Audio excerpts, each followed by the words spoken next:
Y ahora vamos con Pablo Hacker, que nos tiene prometidos lo que es el tema de la semana, porque ayer la movilización, casi un estado de sitio virtual y real, ¿no? En las inmediaciones del Congreso, no impiden que nosotros podamos hacer un análisis de lo que fue la firma de este decreto, que es un cheque en blanco al FMI. No, y no se puede dejar de hablar todos los días un rato de este decreto, porque no tiene justamente consecuencias en la inmediatez, tiene consecuencias para futuras generaciones mucho. Totalmente, por eso voy a insistir en esto. La columna del martes pasado tenía que ver con esto y voy a volver, porque creo que hay que reeditarlo y volver a decirlo hasta el cansancio. El origen de gran parte de los problemas que tenemos los argentinos tiene que ver con la falta de dólares, con la falta genuina de dólares y el condicionamiento que tiene el fondo en cuanto a las políticas que decidimos, y ya cada vez decidimos menos. Entonces, cuando dejemos de ver esto es porque vamos a estar totalmente entregados al poder internacional y vamos a ser cada vez menos soberanos de nuestro propio destino. Yo quiero hacer una lupa en algo que se dijo ayer. Hubo un diputado que incluso llegó a mentir a tal punto de señalar a Juan Domingo Perón como el que fue al fondo por primera vez. Fue Aramburu. Fue Aramburu, por supuesto, en 1957. Juan Domingo Perón canceló los 3.500 millones de dólares, lo decíamos el martes, la deuda con la de los Baring Brothers, ¿no? Quiero decir, la distorsión... Con otro imperialismo. Con otro imperialismo, hubo un imperialismo que fue cambiando. El fondo nace, digamos, post Segunda Guerra Mundial, con una idea de un cierto orden justamente después de la Segunda Guerra, y después termina siendo lo que todos sabemos que es, un condicionador enorme de la independencia política económica de los pueblos, en el cual Argentina es el principal deudor. Sí, es el que te patea la escalera, un poco parafaseando ayer que Cristina tuiteó sobre ese libro del coreano sureño, ¿no? Sí, que estuvo reunida ayer. ¿Ayer fue? Sí, o antes de ayer. Antes de ayer. Exactamente. Vamos a hacer unos números antes de escuchar algunos audios de ayer.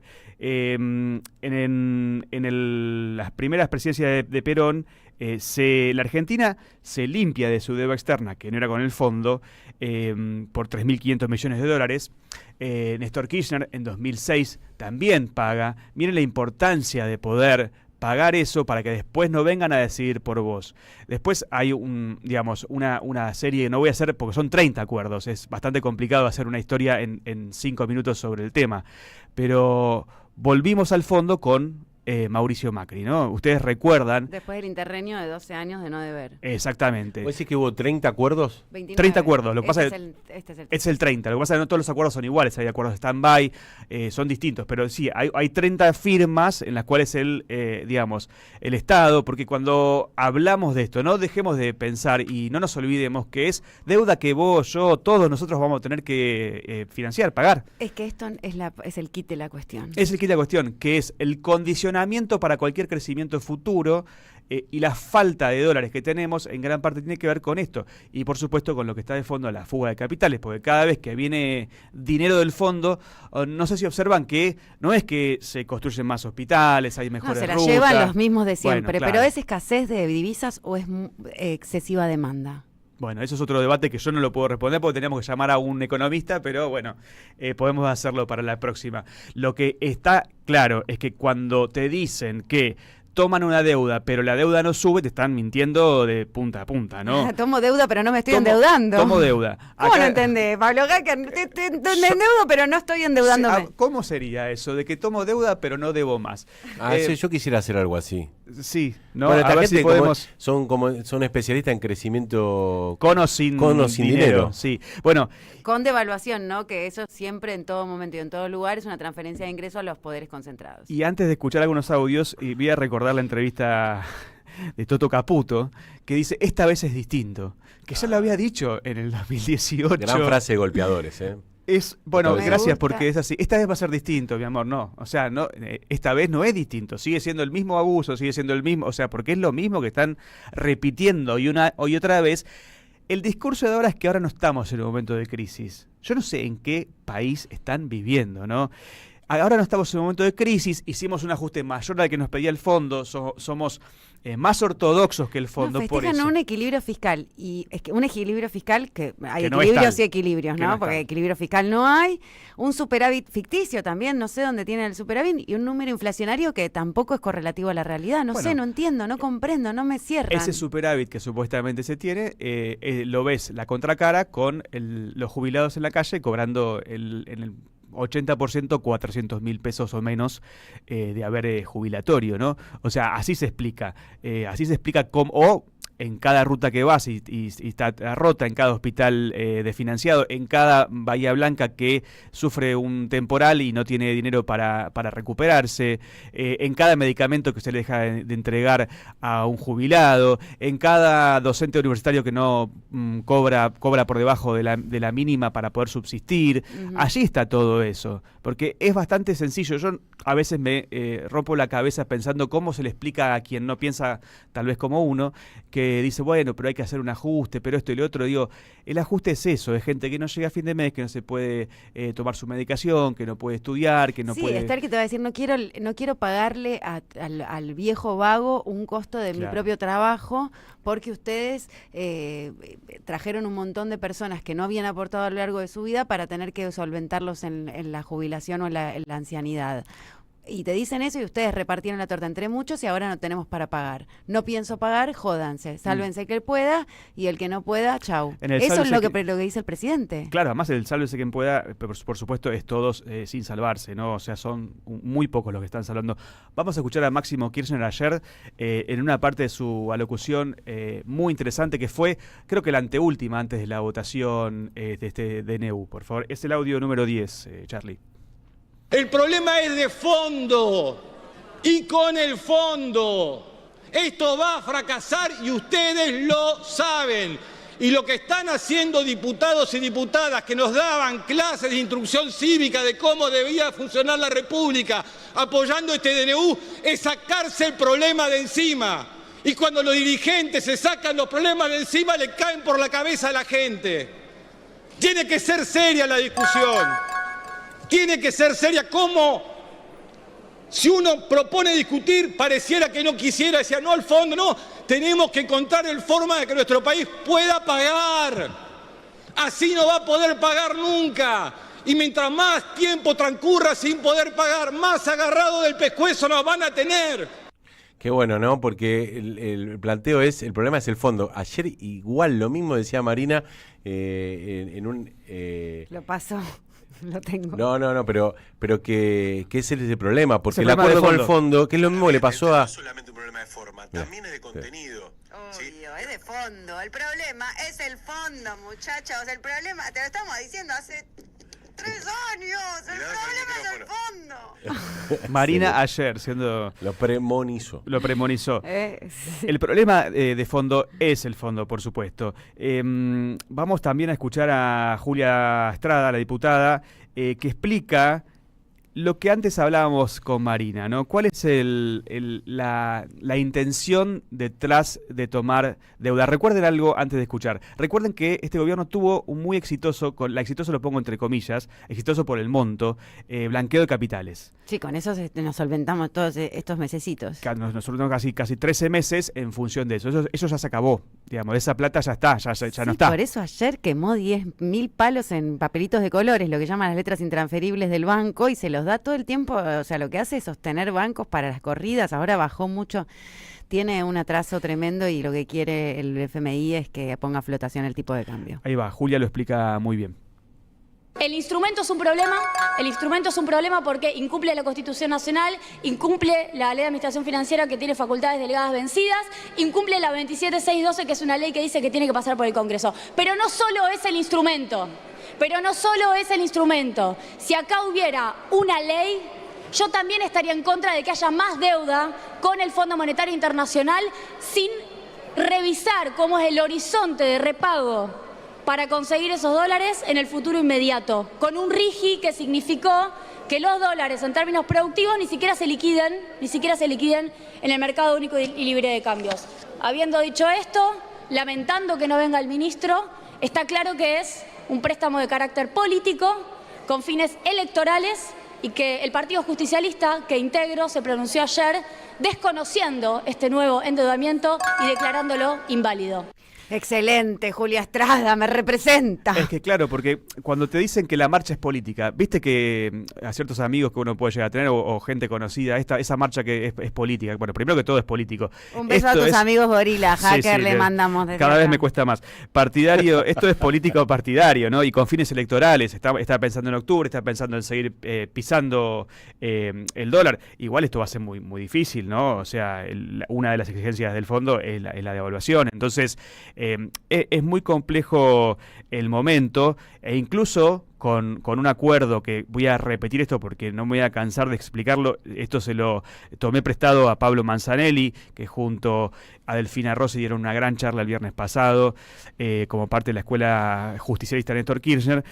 El acuerdo puede ir entre los 14.000 millones y los 44.000 millones. También a los que están siguiéndonos por YouTube, estamos viendo un audiovisual que realizó la Escuela Justicialista Néstor Kirchner, que es muy interesante, recomiendo que lo vayan a buscar, que es la historia de la deuda externa con el Fondo Monetario Internacional. Para los que tienen dudas, porque a veces se puede escuchar a algún que otro mentiroso diciendo cosas que no son tal. Bueno, repasen en ese video, lo están viendo ahora quienes están en YouTube, quienes no, los invito a que luego lo puedan observar. Vamos también a escuchar a Santiago Fraschina, que estuvo esta mañana con nuestro compañero Roberto Caballero, para seguir desmalezando este acuerdo y seguir entendiendo hacia dónde estamos dirigiéndonos. El staff del fondo debe tener algún tipo de lectura sobre lo que se ha votado, porque no tiene ni monto, ni plazo, ni explica las condicionalidades. Digo, ellos no saben que ese instrumento puede ser luego por la ley local rechazado. Por eso también se está atrasando mucho el acuerdo con el Fondo Monetario Internacional. Por eso también las turbulencias en el mercado financiero. Debe haber fuertes discusiones al interior del Fondo Monetario Internacional de qué tipo de acuerdo firmar con la Argentina. Y está aumentando la demanda de dólares, está creciendo la desconfianza, el Banco Central tiene que despilfarrar reservas para contener los dólares financieros. Debe haber muchas discusiones, no solo con la legalidad de lo que se va a prestar, sino también cómo prestarle a la Argentina. Hoy la Argentina es el país más endeudado con el Fondo Monetario Internacional del mundo. Estamos demostrando que no le podemos pagar, ya claro. Se firmó el acuerdo de Guzmán, se tiene que volver a firmar otro acuerdo. Entonces, para toda la línea técnica del Fondo Monetario Internacional debe ser muy trágico tener que volver a firmar que le prestan plata fresca a la Argentina, siendo ya el país más endeudado con el Fondo Monetario Internacional. Bueno, 400.000 palos debemos, un poquito más. Sí, la realidad es que estamos volviendo una vez más al fondo. Este es el título de la columna. Mauricio Macri nos hizo volver al fondo. Javier Milei nuevamente nos hace volver al fondo. Y nos están metiendo cada vez más en el fondo. Lo que yo quiero insistir es que cuando estamos cerrando acuerdos de este tipo, que además son un cheque en blanco, a ciegas, todos los términos que uno pueda, o metáforas que pueda utilizar para explicar lo que es ir a firmar algo que no se sabe. Nadie de nosotros firmaría un contrato de alquiler si no te dicen, che, cuánto va a ser tu alquiler, ¿no? Ni cuánto va a ser el aumento, ni cuáles son las condiciones. Eso es clarísimo, me encantó. Vamos a ir a firmar un contrato de alquiler, Julián. Dale. Escúchame. Voy. Es un departamento en Chacarita, ponele. Bueno, Chacarita. En Chacarita. Bien, me sirve. Es un 2 ambientes, ¿no? Bueno, porque yo vivía en un 3 ambientes, ahora me tengo que achicar, ¿no? Y no llego. Vamos a ir a firmar. Chacarita me sirve, me queda el colectivo. ¿Sabés lo que sí no te puedo decir? ¿Cuánto va a ser el monto el alquiler? ¿Cómo? ¿Cuánto voy a pagar? Es que eso es algo que vos déjame a mí, vos dame un voto de confianza que yo voy por vos y lo firmamos. Bueno, está bien, no sé cuál es el monto, pero sé cuánto me va a aumentar y cada cuánto me va a aumentar.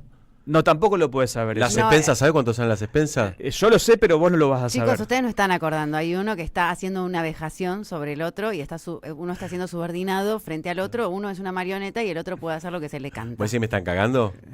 Claramente. Pero además te está cagando a vos y a todos tus vecinos también. Porque si vos haces eso con vos, ¿qué pasa con el resto de los vecinos cuando rija ese mismo modus operandi que hace con vos con el resto de los otros? Y vayamos a la naturaleza, o por lo menos lo que dice Caputo, que además Caputo lo dice... ¿Qué dijo Caputo? Caputo lo dice en programas de televisión, pero no fue al Congreso, ¿no? Manda sus segundas y terceras líneas.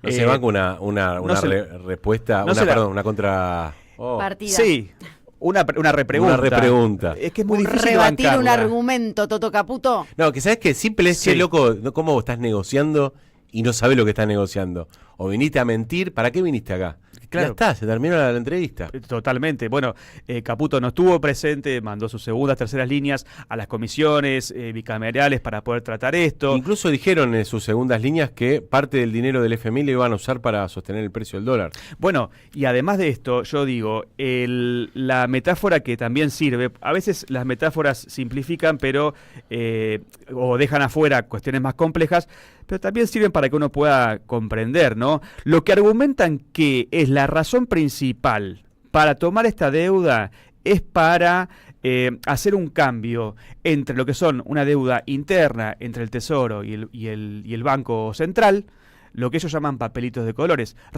¿Recuerdan que el Banco Central lo iban a dinamitar? Sí, ¿Recuerdan, pero- no? Eso Es en que campaña. esto vuelvo a decirlo una vez más, Hacker, Sí. Saúd, y se los vengo diciendo desde bastantes meses, es nadie más que el propio gobierno necesita de las facilidades del Estado, digamos, de las herramientas estatales. Si ellos vienen a fagocitar el propio Estado que rigen, que digamos que fueron... Es el topo que ataca el Estado desde adentro. Pero lo que hace es autodestruirse, porque él necesita el Estado, él necesita el Banco Central, él necesita las herramientas que tiene el Estado para darle al gobierno para ejecutar sobre la ciudadanía. Si él pone al Estado en contra de su propio gobierno, por más que el FMI le preste millones de dólares, no va a llegar al 27. Un poco es eso lo que no se puede comprender y parece que hay una estupidez gobernando la Argentina. Sí, yo me pregunto además eso es como todavía hay personas que le dan un voto de confianza. Esto a mí me cuesta entender, pero todavía hay gente que sigue diciendo, bueno, hagamos este esfuerzo. La deuda que estaba por tomar, según lo que dicen ellos, va a ser para sanear ese pasivo en el Banco Central. Entonces lo que vos haces es, le debías a un familiar de 100 pesos, ponele, le decís, mirá, voy a tomar deuda al prestamista rompehuesos, le voy a pedir a ese 100, lindo, 100 pesos, te los voy a dar y voy a después quedar endeudado con ese prestamista. ¿Vos o yo? Claro, todos nosotros.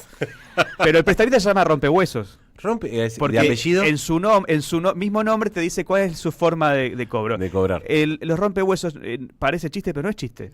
El Fondo Monetario es un rompehuesos, es un rompe jubilaciones, es un rompe salarios, es un rompe futuro, te rompe la estructura. Exactamente. Te rompe económica. la estructura económica, la solvencia, ¿no? De poder sostener un país adentro de una matriz productiva o, digamos, de una valorización productiva que no tenga que ver solo con lo financiero, pero sobre todo lo que hace es no quiere dejar de ser tu acreedor. ¿Por qué? Porque a partir de cuanto vos más interés tenés sobre la deuda que ellos emiten en tu país, ellos además de elegir tu propio presidente con el poder judicial como cómplice y el poder mediático a través de Amazon ahora, Netflix y todas las empresas que vienen a desembarcar, no solo en la batalla cultural, sino en la inoculación de tus elecciones a través no solamente de la Big Data y de la FinTech y de las exenciones de impuestos para Galperín y para los 4 vivos que se van a llevar todo lo que va a devaluar Caputo, sino también en esto que vos decís, porque hay gente que todavía puede concebir la estupidez y porque la gente esa es vulnerada para después ser corrompida, lo mismo que Jalil. Bueno, a Jalil lo vulneran y después lo corrompen. Y con Jalil, todos los catamarqueños diputados que ayer estaban ausentes, que esos son traidores a la patria. Hola, Catamarca, tenés diputados que son traidores a la patria y te venden tus montañas, tus ríos, tus recursos naturales. Catamarqueño, despertate, Catamarca. Y también así vulneran a Jujuy, ¿no? Y después corrompen a Jujuy. ¿Por qué? ¿Qué hay en Jujuy? Jujuy, además de ser hermosa y no ser Bolivia para los que tienen racismo con los jujeños y con los charangos, tiene una Miguel cantidad de recursos naturales estratégicos para el mundo que es finito, porque no es todo infinito lo que uno consume. Mucho, montaña, río y litio y minerales y cobre y oro. Entonces dale, Toto Caputo. Déjame cerrar con una Perdón. encuesta. No, es excelente. Yo para cerrar quisiera contar muy brevemente la última encuesta de la consultora Analogías que se hizo del 15 al 17 de marzo, o sea, hace muy poquito, hace escasos días, en la provincia de Buenos Aires. Allí el 64% de los encuestados, que son cerca de 2.300, están en contra del nuevo endeudamiento con el organismo. La visión del organismo es altísimamente negativa. Esto es importante, ¿no? En la provincia que más peso electoral tiene, el Fondo Monetario tiene una pésima imagen. Y esto también hay que tenerlo en cuenta porque, digamos, es el prestamista al que estamos recurriendo y que, por supuesto, nos va a condicionar por muchísimos años. El rompehueso. El rompehueso. Oh.